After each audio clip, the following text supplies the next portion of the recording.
એક સમયની વાત છે। એક રાજ્યમાં રાજા શાસન કરતો હતો। એક દિવસ એક વિદેશી મુલાકાતી તેના દરબારમાં આવ્યો અને તેણે રાજાને એક સુંદર પથ્થર રજૂ કર્યો। એ પથ્થર જોઈને રાજા બહુ જ ખુશ થયો। તેમણે પથ્થરમાંથી એક પ્રતિમા બનાવી અને તેને રાજ્યના મંદિરમાં સ્થાપિત કરવાનું નક્કી કર્યું અને પ્રતિમા બનાવવાનું કામ રાજ્યના મહાસચિવને સોંપ્યું। મહાસચિવ ગામના શ્રેષ્ઠ શિલ્પી પાસે ગયા અને તેને પથ્થર આપ્યો અને કહ્યું, મહારાજ મૂર્તિ સ્થાપિત કરવા માગે છે। 7 દિવસમાં આ પથ્થરમાંથી મૂર્તિ તૈયાર કરો અને તેને મહેલમાં મોકલી દો। આ માટે તમને 100 સોનાના સિક્કા આપવામાં આવશે।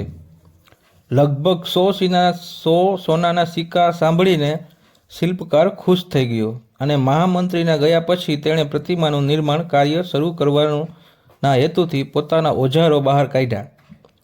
તેણે પોતાના ઓજારોમાંથી એક હથોડો લીધો અને તે પથ્થરને તોડવા માટે હથોડી વડે પથ્થર પર મારવાનું શરૂ કર્યું, પણ પથ્થર જેમનો તેમ જ રહ્યો।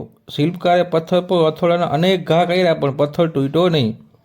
100 વાર પ્રયત્ન કર્યા પછી શિલ્પકારે છેલ્લો પ્રયાસ કરવાના હેતુથી હથોડો ઊંચો કર્યો, પણ હથોડો મારતા પહેલાં 100 વાર માર્યા પછી પણ ન તૂટ્યો તો હવે શું તૂટશે તેવો વિચાર કરીને તેણે હાથ પાછો ખેંચી લીધો। તે પથ્થર લઈને મહામંત્રી પાસે ગયો અને આ પથ્થર તોડવો અશક્ય છે તેમ કહીને પાછો ફર્યો, એટલા માટે તેમાંથી મૂર્તિ બનાવી શકાતી નથી।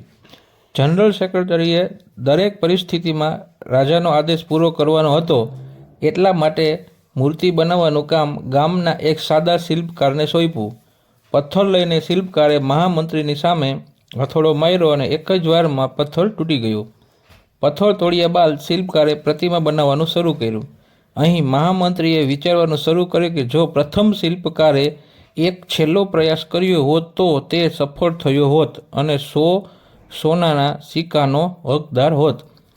મિત્રો, આમાંથી આપણે એ જાણવા જેવું છે કે આપણા જીવનમાં પણ આવી પરિસ્થિતિઓ આવતી રહે છે। ઘણી વખત કોઈ પણ કામ કરતાં પહેલાં અથવા કોઈ સમસ્યાનું નિરાકરણ કરતાં પહેલાં આપણો આત્મવિશ્વાસ ડગમગી જાય છે અને આપણે પ્રયત્ન કર્યા વિના જ હાર માની લઈએ છીએ। ઘણી વખત 1 કે 2 પ્રયાસમાં નિષ્ફળતા મળ્યા પછી આપણે આગળનો પ્રયાસ કરવાનું બંધ કરી દઈએ છીએ। જ્યારે શક્ય છે કે થોડા વધુ પ્રયત્નોથી કાર્ય પૂર્ણ થતું હોય અથવા સમસ્યા હલ થઈ ગઈ હોત તો તમારે જીવનમાં સફળતા મેળવવી હોત તો સફળતા ન મળે ત્યાં સુધી તમારે વારંવાર નિષ્ફળતા પછી પણ પ્રયાસ કરવાનું બંધ ન કરવું જોઈએ। કોને ખબર, જે પ્રયાસ કરતાં પહેલાં આપણે હાથ પાછા ખેંચી લઈએ તે આપણો છેલ્લો પ્રયત્ન હોઈ શકે અને આપણે તેમાં સફળતા મળી શકે છે।